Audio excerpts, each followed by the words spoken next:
नमस्कार दोस्तों, स्वागत है आप सभी का हमारे चैनल में। तो दोस्तों, आज हम आपके लिए एक बहुत ही इंटरेस्टिंग कहानी लेकर के आए हैं।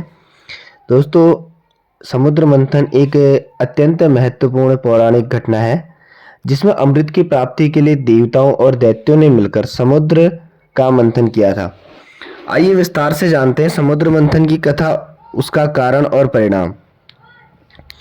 ये कहानी शुरू होती है महर्षि दुर्वासा के शाप से, जो उन्होंने देवराज इंद्र को दिया था।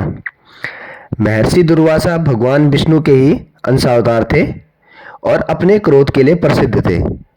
पर यह बात और थी कि उनके क्रोध में कल्याण भी छिपा रहता था। समुद्र मंथन का कारण। एक बार दुर्वासा ऋषि पृथ्वी पर विचरण कर रहे थे। घूमते घूमते उन्होंने एक विद्याधरी के हाथों में संतानक पुष्पों की एक दिव्य माला देखी। उस दिव्य माला की सुगंध से वह वन सुवासित हो रहा था। तब उन्मत्त वृत्ति वाले दुर्वासा जी ने वह सुंदर माला देखकर उसे उस विद्याधर सुंदरी से मांगा। उनके मांगने पर उस विद्याधरी ने उन्हें आदरपूर्वक प्रणाम करके वह माला दे दी। दुर्वासा मुनि ने उस माला को अपने मस्तक पर डाल लिया और पृथ्वी पर विचरण करने लगे। इसी समय ऐरावत पर विराजमान देवराज इंद्र को देवताओं के साथ आते देखा। उन्हें देखकर दुर्वासा ऋषि ने मतवाले भौरों से गुंजायमान वह माला अपने सिर से उतारकर देवराज इंद्र के ऊपर फेंक दी। देवराज ने उसे लेकर ऐरावत के मस्तक पर डाल दी। उस समय वह माला ऐसी सुशोभित हुई जैसे कैलाश पर्वत के शिखर पर श्री गंगा जी विराजमान हो। उस मदोन्नत हाथी ने भी उस गंध से आकर्षित होकर उसे अपनी सूंड से सूंघकर भूमि पर फेंक दिया। यह देखकर दुर्वासा मुनि अत्यंत क्रोधित हुए और देवराज इंद्र से बोले। दुर्वासा जी ने कहा, अरे ऐश्वर्य के मत से दुषित इंद्र, तूने मेरी दी हुई इतनी सुंदर माला का कुछ भी आदर नहीं किया, इसलिए तेरा त्रिलोकी का वैभव नष्ट हो जाएगा। इंद्र, निश्चित ही तू मुझे और मुनियों के समान ही समझता है, इसलिए तूने हमारा इस प्रकार अपमान किया है। मेरी दी हुई माला को पृथ्वी पर फेंका है, इसीलिए तेरा यह त्रिभुवन भी शीघ्र ही श्रीहीन हो जाएगा। यह सुनकर इंद्र ने तुरंत ऐरावत हाथी से उतरकर निष्पाप दुर्वासा जी को अनुनय विनय करके प्रसन्न किया। तब इंद्र द्वारा प्रणाम आदि करने से प्रसन्न होकर दुर्वासा जी ने कहा, इंद्र, मैं कृपालु चित्त नहीं हूँ, मेरे अंतःकरण में क्षमा को स्थान नहीं है। तू बार बार अनुनय विनय करने का ढोंग क्यों करता है? मैं क्षमा नहीं कर सकता। इस प्रकार कहकर दुर्वासा जी वहां से चल दिए और इंद्र भी ऐरावत पर चढ़कर अमरावती को चले गए। तभी से इंद्र सहित तीनों लोक वृक्ष लता आदि के क्षीण हो जाने से श्रीहीन और नष्ट होने लगे। यज्ञों का होना बंद हो गया, तपस्वियों ने तप करना छोड़ दिया और लोगों को दान धर्म में रुचि नहीं रही। इस प्रकार त्रिलोकी के श्रीहीन और सामर्थ्यहीन हो जाने पर दैत्यों ने देवताओं पर चढ़ाई कर दी और दोनों पक्षों में घोर युद्ध ठना। अंत में दैत्यों द्वारा देवता लोग पराजित हुए। दैत्यों द्वारा पराजित होने पर देवतागण ब्रह्मा जी की शरण में गए। देवताओं ने सारा वृतांत सुनाकर ब्रह्मा जी ने कहा, हे देवगण, तुम लोग भगवान विष्णु की शरण में जाओ, वे अवश्य तुम्हारा मंगल करेंगे। सभी देवताओं ने इस प्रकार कहकर ब्रह्मा जी भी उनके साथ विष्णु लोक गए। वहां पहुंचकर सबने अनेकों प्रकार से भगवान विष्णु की स्तुति की। उनकी स्तुति से प्रसन्न होकर भगवान विष्णु ने देवताओं से उनके आने का कारण पूछा। देवता बोले, हे विष्णु, हम दैत्यों से परास्त होकर आपकी शरण में आए हैं। हे देव, आप हम पर प्रसन्न होइए और अपने तेज से हमें सशक्त कीजिए। भगवान विष्णु बोले, हे देवगण, मैं तुम्हारे तेज को फिर बढ़ाऊंगा। तुम लोग इस समय मैं जो कुछ कहता हूं वह करो। तुम दैत्यों के साथ संपूर्ण औषधियां लाकर क्षीर सागर में डालो और मंदरांचल पर्वत को मथनी और नागराज वासुकी की नेकी बनाकर उसे दैत्य और दानवों सहित मेरी सहायता से मथ कर अमृत निकालो। तुम लोग साम नीति का अवलंबन लेकर दैत्यों से कहो कि इस काम में सहायता करने से आप लोग भी इसके फल में समान भाग पाएंगे। समुद्र मंथन से जो अमृत निकलेगा उसका पान करने से तुम सबल और अमर हो जाओगे। हे देवगण, तुम्हारे लिए मैं ऐसी युक्ति करूंगा जिससे तुम्हारे द्वेषी दैत्यों को अमृत नहीं मिल पाएगा और उनके हिस्से में केवल अमृत मंथन का क्लेश ही आएगा। ये सुनकर देवगण अत्यंत प्रसन्न हुए और समुद्र मंथन की व्यवस्था में लग गए।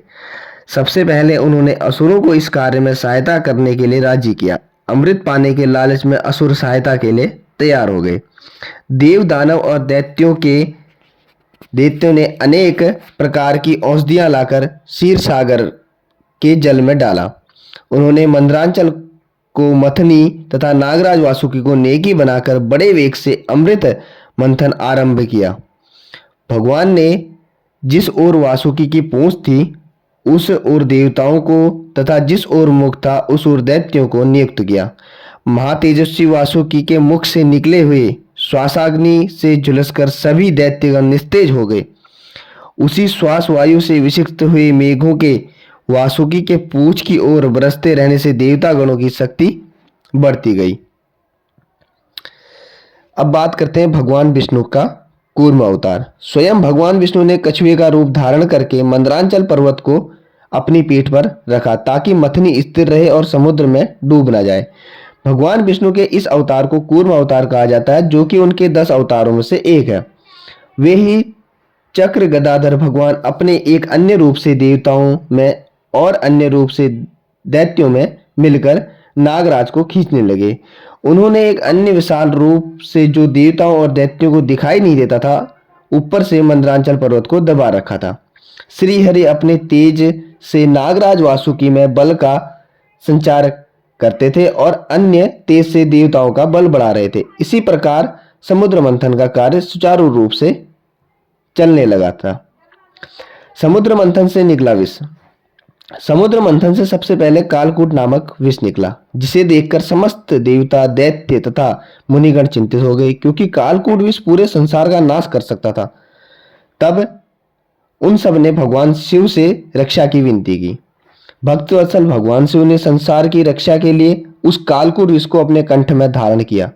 विष के प्रभाव से उनका कंठ नीला पड़ गया और इसी कारण भगवान शिव का एक नाम नीलकंठ पड़ा। कहते हैं भगवान शिव द्वारा विष का पान करते समय उसकी कुछ बूंदें छलक कर भूमि पर गिर पड़े, जिससे सर्प, बिच्छू और अन्य विषैले जीवों ने ग्रहण कर लिया।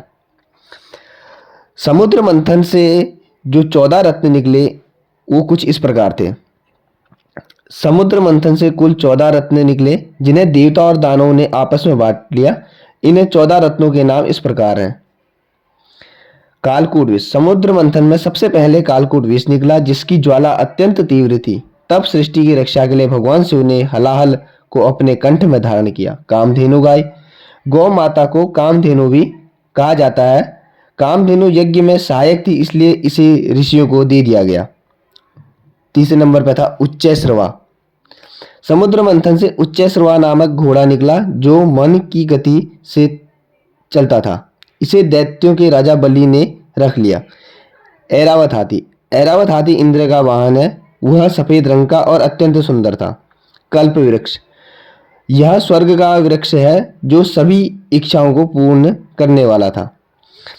माता लक्ष्मी। समस्त प्रकार से सुख, समृद्धि और सौभाग्य देने वाली माता लक्ष्मी का प्रादुर्भाव भी समुद्र मंथन से ही हुआ था। उन्होंने भगवान विष्णु का वर्णन किया। चंद्रमा।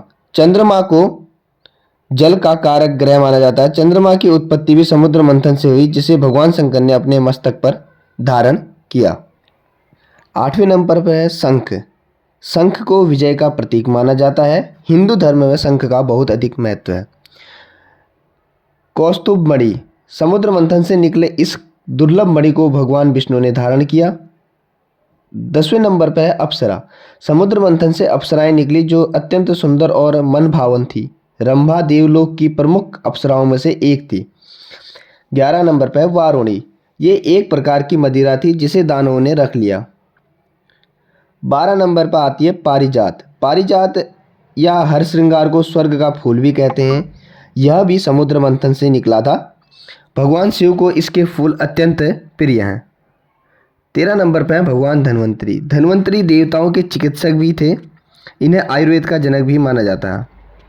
अमृत। धन्वंतरी देव अपने हाथों से अमृत लिए समुद्र से प्रकट हुए। अमर तत्व प्रदान करने के साथ साथ अमृत के सभी प्रकार के रोग और शोक का नाश करने की क्षमता भी थी। भगवान विष्णु का मोहिनी अवतार। अमृत के लोभ में ही असुर समुद्र मंथन के लिए तैयार हुए थे। जब समुद्र से अमृत लिए धन्वंतरी निकले तब असुरों के धैर्य की सीमा टूट गई और वे धन्वंतरी से अमृत छीनने की कोशिश करने लगे।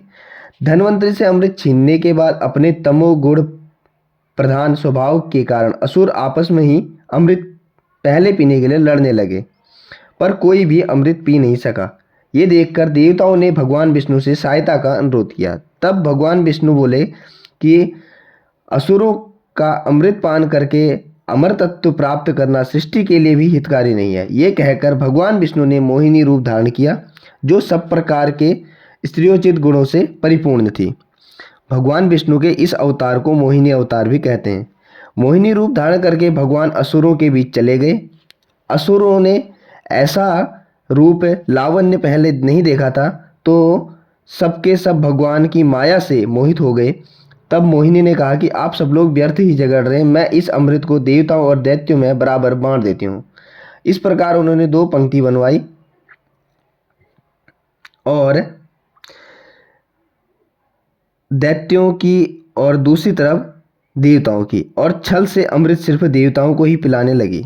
मोहिनी के आकर्षण में मोहित दैत्य इसे समझ नहीं पाए और राहु नामक दैत्य इस चाल को समझ गया और वेश बदलकर देवताओं की पंक्ति में बैठ गया और अमृत का पान कर लिया। वह अमृत उसके कंठ तक ही पहुंचा था कि देवताओं की कल्याण भावना से प्रेरित होकर चंद्रमा और सूर्य ने उसके भेद को प्रकट किया। जैसे ही भगवान विष्णु को इस बात का पता चला, उन्होंने सुदर्शन चक्र से राहु का सिर धड़ से अलग कर दिया और अमृत पान के कारण राहु के शरीर के दोनों ही भाग जीवित रह गए। सिर वाला भाग राहु और धड़ वाला भाग केतु कहलाया। ये दोनों छाया ग्रह हैं। ज्योतिष में इनका बहुत महत्व है। ये दोनों छाया ग्रह अन्य 9 ग्रहों पर विशेष प्रभाव डालते हैं। तभी से राहु के उस मुख ने चंद्रमा और सूर्य के साथ अटूट वैर निश्चित कर लिया, जो आज भी उन्हें पीड़ा पहुंचाता है। अमृत का पान करके देवताओं की शक्ति फिर से बढ़ गई और उन्होंने दैत्यों पर आक्रमण करके उन्हें पराजित कर दिया और स्वर्ग का राज्य प्राप्त कर लिया। समुद्र मंथन की कथा के साथ सभी प्रकार के सौभाग्य देने वाली माता लक्ष्मी का जन्म भी जुड़ा हुआ है। जो मनुष्य लक्ष्मी जी के जन्म की इस कथा को सुनता या पढ़ता है, उस पर माता लक्ष्मी की कृपा रहती है। समुद्र मंथन क्यों किया गया था? दुर्वासा ऋषि के शाप से श्रीहीन और शक्तिहीन हुए देवताओं ने भगवान विष्णु के परामर्श पर अमृत की प्राप्ति के लिए दैत्यों के साथ मिलकर समुद्र मंथन का आयोजन किया था। समुद्र मंथन के समय असुरों का राजा कौन था? समुद्र मंथन के समय असुरों का राजा दैत्यराज बलि थे। उस सागर का क्या नाम था जिसका देवताओं और असुरों ने मंथन किया? उस देवताओं और असुरों ने जिस सागर का मंथन किया उसका नाम था क्षीर सागर।